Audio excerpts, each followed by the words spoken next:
I believe that we have to go to a non-negotiated price, totally online, transparent, 100% pickup and delivery. Ford Maverick news. Ford CEO have had enough. Did you know that the first Ford Maverick was made in 1969 and it was not even a pickup but a two-door coupe? The Ford Maverick that we know of today has come a long way, gaining both the company Ford and the model popularity from its users. Like any other car maker, Ford engages car dealers in manufacturing its cars under strictly regulated parameters. For this matter, there arises a question: should Ford continue with the dealership model or move to an online transparent model? Stick around and find out what Ford CEO Jim Farley plans regarding this hot issue. Ford Motor Company has been in business for almost a century. They have constantly attempted to improve the firm and the goods they provide over the years, and Ford has managed to sell its automobiles via the dealership model for quite some time with no big concerns. Despite the flawless running of events, Ford is currently having some issues with this technique of sales with the introduction of online marketing. People are increasingly wary of purchasing a vehicle from a dealership due to the many disadvantages. Waiting around and praying the dealer is not taking advantage of you is one of the biggest disadvantages of purchasing a vehicle from a dealership. Unfortunately, dealerships are doing precisely that. The dealerships make up their prices by nearly $50,000 and sometimes even above the suggested prices. Let's first wrap our heads around why this dealership model is becoming hard to deal with. But before we can do that, we need to understand why car dealerships exist in the first place. In the 1900s, Ford came up with a way of selling its vehicles to customers. This was the dealership model, and the first dealerships were horse and buggy. Afterwards, in 1914, Henry Ford then established a franchise network of dealerships that would be competing. If he knew that this would later cause problems at the time, he wouldn't have gone with the car dealership model. But at the time, they were an excellent scaling strategy. Customers would be closer to the dealers, allowing them to deliver a better purchasing and maintenance experience. Ford could, in effect, kill two birds with one stone by avoiding the construction of physical facilities around the nation. By the time the calendar read 1930, dealerships had huge showrooms where the newest models could be viewed, and purchasers could also chat with professional salesmen and fix any concerns they had with automobiles branded under Ford's name that had been purchased before the date. Now Ford has over 3,000 dealerships that employ more than 170,000 people across the United States. But this doesn't give us the problem, right? The problems brought by the dealership model is they are all franchises, and also they are a minefield of red tape and archaic laws. Ford doesn't own them nor fully control what happens at the dealership since they are just franchises. The automobile industry has been in a steep spiral since the shutdown, and the shortage of semiconductors is wreaking havoc on supply chains. This climate has created a situation where dealers and Ford are not on the same page. Ford wants to sell cars to customers at affordable prices, while dealerships, on the other hand, have high demand which doesn't match the supply. Previous years have proven tough, especially in 2020 and 2021. Now, dealerships cannot fight the temptation to cash in by charging exorbitant prices. There were reports from a New Yorker who reported a 2021 Ford Bronco at a New Jersey dealership with a manufacturer's suggested retail price of $34,855 being sold at $49,855 instead. Another report from a Ford Lightning Owners Forum member reported F-150 Lightning at a California dealership with a retail price of $91,000 being sold instead for $145,308. The dealers were increasing prices on the Mustang Mach-E by up to $15,000 just because of the high demand for the car, even for customers who had already placed their orders. The answer to the dealership model crisis is simple. You'd say just get rid of the dealers, right? But if only it were as simple as it sounds. This is where the second problem comes in. In the United States, strict franchising and dealership laws protect the dealership and the jobs they dish out. 48 states restrict the manufacturer from selling their cars to customers directly. They must be sold exclusively through dealerships.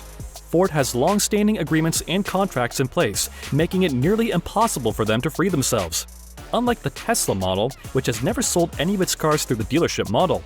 The company has always maintained that the dealership model will not serve its customers right by adequately communicating the benefits and differences of owning an EV compared to owning a conventional car. They, therefore, sell directly or online to their customers, which serves them right. Don't you think so too? This is the reason why they only operate 170 showrooms and galleries in just 29 states. The name gallery was brought up to get around these laws, as they are not selling cars, but just providing a space where potential customers can get to know more about their products. Tesla employees in these galleries cannot discuss pricing or finalize purchases. In a Tesla gallery, orders are taken only via phone or online. The purchases are handled as out-of-state transactions and must be finalized before the vehicle is shipped into the state. This creates a streamlined model for Tesla and allows them to avoid middlemen and hiked prices. The question still remains, what will Ford do? Before we can see the solution to our question on what Ford will do, we would like to give a big thank you for reaching this far. If you are enjoying the video, make sure to give it a thumbs up and a sub to the channel. With that done, let's see what Ford has or will do. Ford tried to address the problem of multiple dealers in a recent memo, saying that raising the prices had to halt or the dealership stock would be affected. However, this just remained to be a mere warning and didn't seem to work. So after these efforts seemed futile, Jim Farley updated a memo to all dealerships, which stated that they had implemented a strict name match system. This means that if a person orders a vehicle, that person must be the sole recipient of it. Previously, dealers had a loophole where within 120 days of the sale, the name match policy could be said to be null and void. This is to say that a dealership could order a vehicle and then tell Ford the customer had changed their mind. This only applied as long as this was done within the 120-day period of the sale. The dealership would then receive the car and sell it to anybody they wanted to at hiked prices.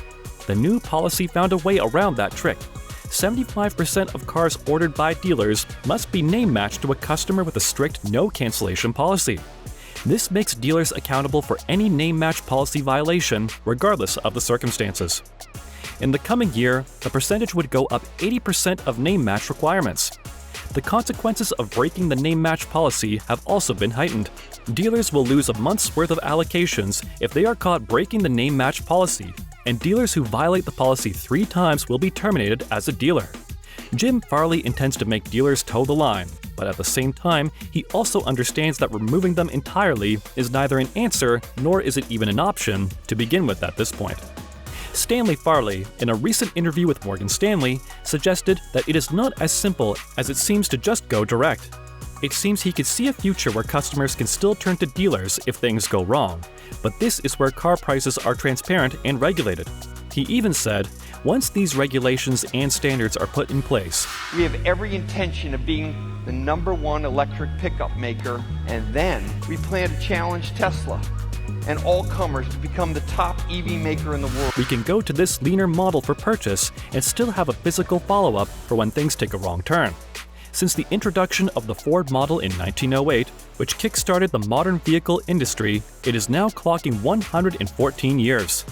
Jim Farley has taken this long to acknowledge the task of transforming a corporate juggernaut with obsolete procedures into a company that operates like a startup. The old ways of selling cars seem to not work anymore in the EV age. Unnecessarily hiked prices will only frustrate customers and drive them away from competitors. To stay ahead, Ford needs to make changes, and they need to be made as soon as possible, and Farley seems to understand. He has split Ford into 2 separate enterprises, one for the traditional ICE cars and one for the self-driving and electric cars. This has been done to give freedom to the EV side to innovate, avoid corporate red tape, and move quickly. We have talked a lot, and I'm sure you have heard it a lot too, but have you been a victim of the prices of vehicles being hiked? Please share your views on this with us in the comments section. That brings us to the end of our video. If you enjoyed this video, stay tuned for more videos like this one. Until the following video, bye, see ya.